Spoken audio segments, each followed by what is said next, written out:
और उस बीच इजराइल के नहारिया पर हिज्ब के हमले, हिजबुल्लाह ने किए कई रॉकेट हमले। नहारिया में गूंजे रेड अलर्ट सायरन।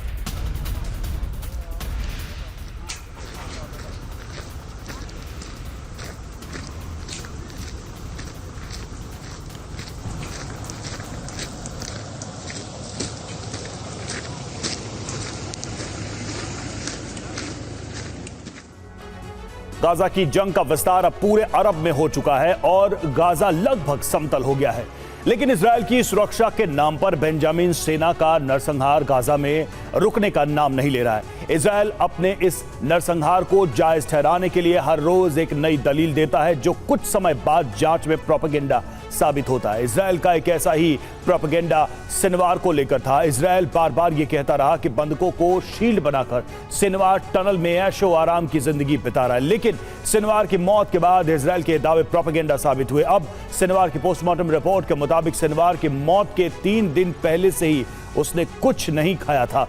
इस सच के सामने आने से सिनवार के ऐशो आराम का दावा भी प्रोपेगेंडा साबित हुआ।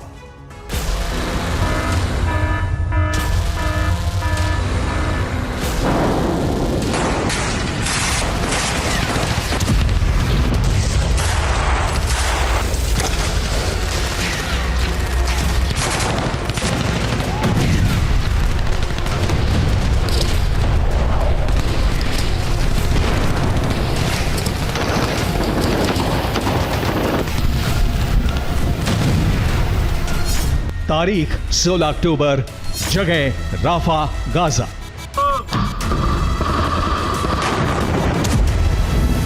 सोलह अक्टूबर की इस तस्वीर को गाजा कभी नहीं भूल सकता। यह हमास के पूर्व चीफ याह्या सिनवार का आखिरी वीडियो था। यह वीडियो उस ड्रोन में लगे कैमरे से शूट किया गया जिसे इस इमारत में हमास लड़ाकों की टोह लेने के लिए भेजा गया था।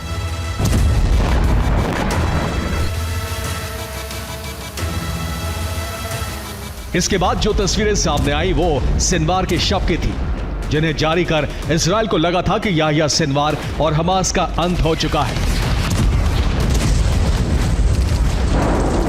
लेकिन अब याह्या सिनवार को लेकर जो खुलासा हुआ है उसने हमास और बाकी प्रॉक्सी संगठनों में नया शक्ति संचार कर दिया है। और ईरानी प्रॉक्सी ने एकजुट होकर इजराइल के सर्वनाश की कसम खा ली है। दरअसल ईरानी न्यूज एजेंसी इरना की रिपोर्ट में सिनवार पर बड़ा खुलासा हुआ है। इन खुलासों का आधार याह्या सिनवार की पोस्टमार्टम रिपोर्ट है। दावा है कि मौत से 3 दिन पहले सिनवार ने कुछ नहीं खाया था, यानी सिनवार मौत से 72 घंटे पहले से भूखा था। सिर्फ इतना ही नहीं, उसके साथ मौजूद लोगों के भी भूखा होने का दावा है।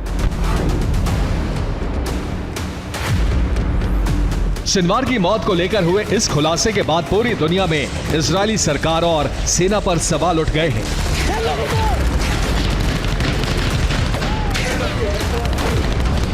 सवाल उठने की वजह वो दावे हैं जिनके आधार पर इजरायल ने UNRWA को गाजा में राहत सामग्री पहुंचाने से बैन कर दिया था।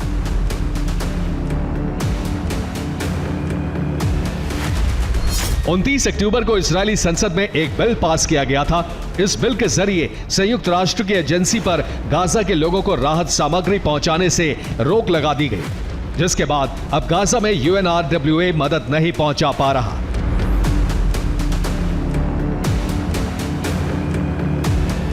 दरअसल इजरायल दावा करता रहा है कि संयुक्त राष्ट्र और दूसरे देशों से जो मदद गाजा पहुंचती है उसे हमास लड़ाके आम फिलिस्तीनियों से लूट लेते हैं।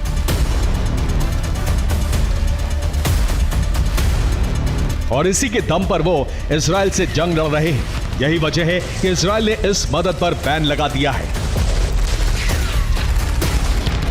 लेकिन याह्या सिनवार की पोस्टमार्टम रिपोर्ट से जो खुलासा हुआ वो इजरायल के इस दावे को झूठा साबित कर रहा है।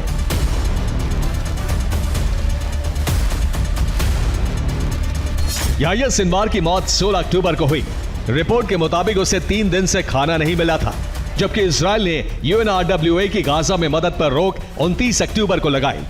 सवाल उठता है कि अगर वाकई हमास लड़ाके राहत का सामान लूटते हैं तो याह्या सिनवार 3 दिन से भूखा क्यों था?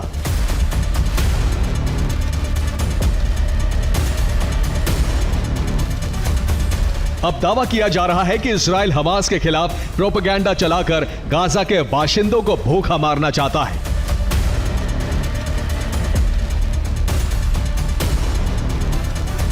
ताकि वो हमास लड़ाकों के खिलाफ हो जाएं और जंग में इजराइल की मदद करें।